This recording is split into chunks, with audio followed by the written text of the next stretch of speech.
के साथ रहता था, उसके पास में 2 बैल और अपना एक छोटा सा खेत था जिस पर वो रात दिन मेहनत करता था, तब कहीं जाकर उसे खाने जितना अनाज उगा पाता।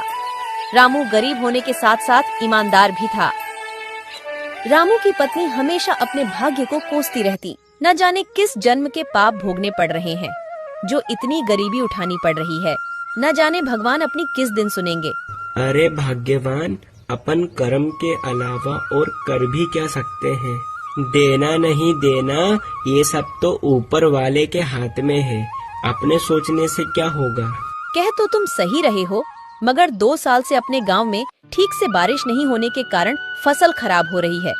गांव में बाकी किसानों के पास तो गाय भैंस है जिससे उनका तो गुजारा चल जाता है, मगर अपने पास तो केवल एक छोटे से खेत के अलावा कुछ भी नहीं है, और बारिश नहीं होने के कारण उस खेत में भी फसल नहीं होती। पता नहीं इस बार भी क्या होगा। हाँ, ये बात तो तुम सही कह रही हो।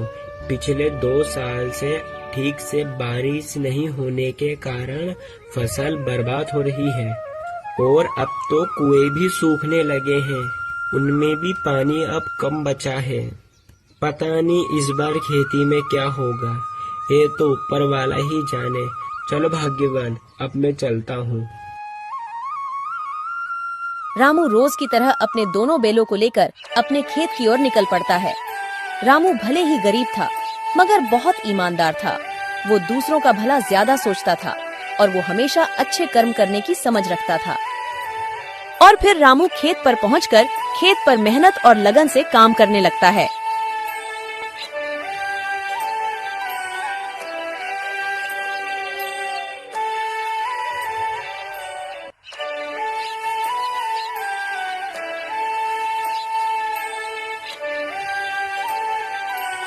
फिर थोड़ी देर बाद, अरे इतनी धूप में काम करने के बाद अब मुझे भूख लग रही है, और अब तो मेरे ये दोनों बैल भी थक गए हैं।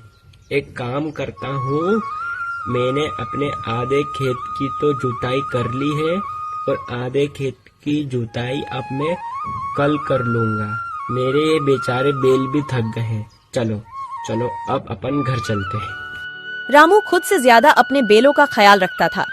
वह अपने बैलों से ज्यादा काम नहीं करवाता और रामू अपने घर पहुंच जाता। अरे ओ भाग्यवान, भाग्यवान, भाग्यवान, आज धूप में काम करते करते मुझे बहुत तेज भूख लग रही है। जाओ जाओ, तुम घर में जो कुछ भी है वो फटाफट से लेकर आओ, जब तक मैं अपने दोनों बैलों को चारा डालकर आता हूँ, जब तक तुम खाना परसो। इतने ही बीच में उन्हें एक आवाज सुनाई देती है। ये किसकी आवाज है? वह दोनों बाहर निकलकर देखते हैं तो एक साधु महाराज उनके घर के बाहर भिक्षा मांगने के लिए खड़े होते हैं। जो कुछ भी घर में हो, चावल, गेहूँ, बाजरा, दाल, वो मुझे दे दो बेटा। अरे साधु महाराज, हम सब पहले से ही इतने गरीब हैं, हम जैसे तैसे करके अपना जीवन गुजार रहे हैं, ऐसे में हम तुम्हें कहाँ से दान दें? गरीब किसान की स्थिति देखकर बाबा जी समझ चुके थे और बोले, कोई बात नहीं बेटा, कोई बात नहीं। ठीक है बेटा, अब मैं चलता हूँ, मैं किसी और घर से भिक्षा मांगकर खा लूँगा। अरे भाग्यवान, अपने घर में बाबा को देने लायक कुछ भोजन है क्या? क्या अपने घर में कहाँ से आएगा? अपने घर में बाबा को देने लायक कुछ भी नहीं है, केवल थोड़े से चावल थे जो तुम्हारे लिए बने हैं। अगर वो बाबा को दे देंगे तुम्हें भूखा रहना पड़ेगा। रुकिए बाबा, भाग्यवान जाओ, जो मेरे हिस्से का भोजन है वो जाकर बाबा को दे दो। मगर फिर तुम क्या खाओगे? अगर बाबा को तुम भोजन दे दोगे फिर घर में एक अन्न दाना तक नहीं है, तुम्हें भूखा रहना होगा। उसकी चिंता भाग्यवान तुम मत करो, मैं तो भूखा रह लूँगा, मगर बाबा को मैं अपने घर से भूखा जाने दूंगा तो मेरे गले से वैसे भी खाना नहीं उतरेगा। जाओ, तुम बाबा के लिए वो भोजन ले आओ।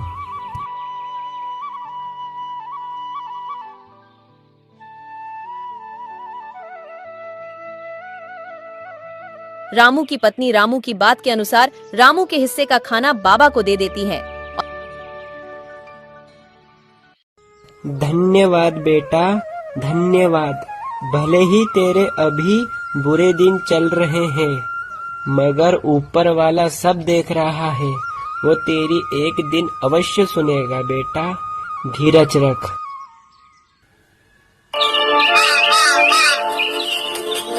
फिर सुबह हर रोज की तरह रामू आज भी अपने 2 बेलों के साथ खेत की ओर चल देता है।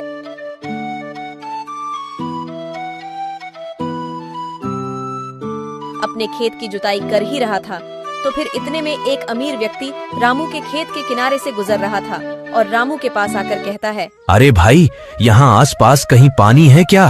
भाई साहब, यहाँ से कुछ ही दूर पर एक हैंडपंप है, जाकर आप वहाँ से पानी ले लो। अरे भाई, तुम बड़े मेहनती दिख रहे हो, तुम इतनी मेहनत क्यों करते हो? मैं अपने और अपनी पत्नी के लिए भोजन और कपड़े कमाने के लिए इतनी मेहनत करता हूँ। अरे, तुम इतनी मेहनत करने के बावजूद अभी तक गरीब की गरीब हो। तुम तो अच्छे काम करते हो, तो भी तुम गरीब हो। मुझे तो नहीं लगता है कि कर्मों का फल मिलता है। नहीं नहीं भाई साहब, मुझे पूरा विश्वास है, भगवान के घर पर देर है मगर अंधेर नहीं। जो अच्छे कर्म करेगा उसे अच्छे कर्म का फल अवश्य मिलेगा। देर से मिलेगा मगर मिलेगा जरूर। शायद मुझे अभी नहीं मिला मगर एक दिन अवश्य मिलेगा। रामू की बात सुनकर अमीर व्यक्ति हंसता और वहां से चलता बना। रामू ने अपनी मेहनत जारी रखी मगर खेत को जोतते जोतते अचानक से रामू का पैर हल के नीचे आ जाता है, जिस कारण रामू का पैर कट जाता है। रामू दर्द के मारे झूम उठा। अरे भगवान, मेरा पैर तो कट गया। अरे प्रभु, वो अमीर व्यक्ति सही बोल रहा था क्या कि कर्मों का कोई फल नहीं होता? अगर मैं अच्छे कर्म कर रहा हूँ तो भी मेरा पैर कट गया। मैंने किसी का क्या बिगाड़ा है जो मेरे पैर में लगी? जैसे तैसे रामू अपने घर पहुंचा और अपनी पत्नी को जो उसके साथ हुआ वो सारी बातें रामू ने अपनी पत्नी को बताई। तुमने आज तक किसी को परेशान नहीं किया है, तुम्हें तुम्हारे अच्छे कर्मों का फल मिलेगा।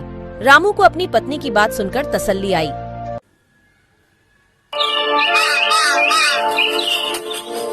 फिर अगले दिन रामू जख्मी होने के बाद भी अपने दोनों बैलों को खेत की ओर ले जाता है।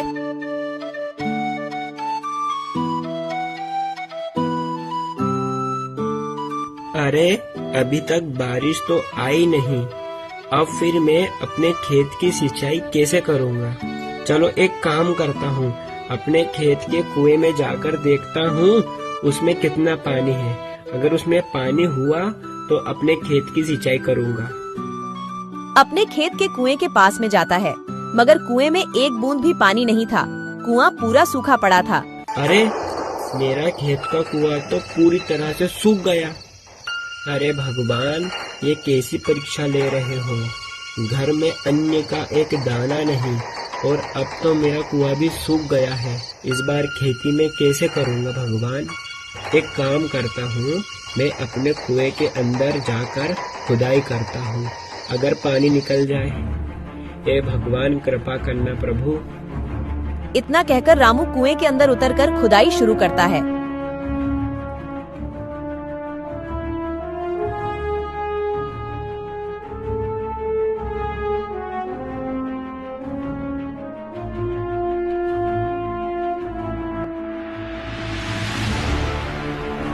थोड़े समय बाद अचानक से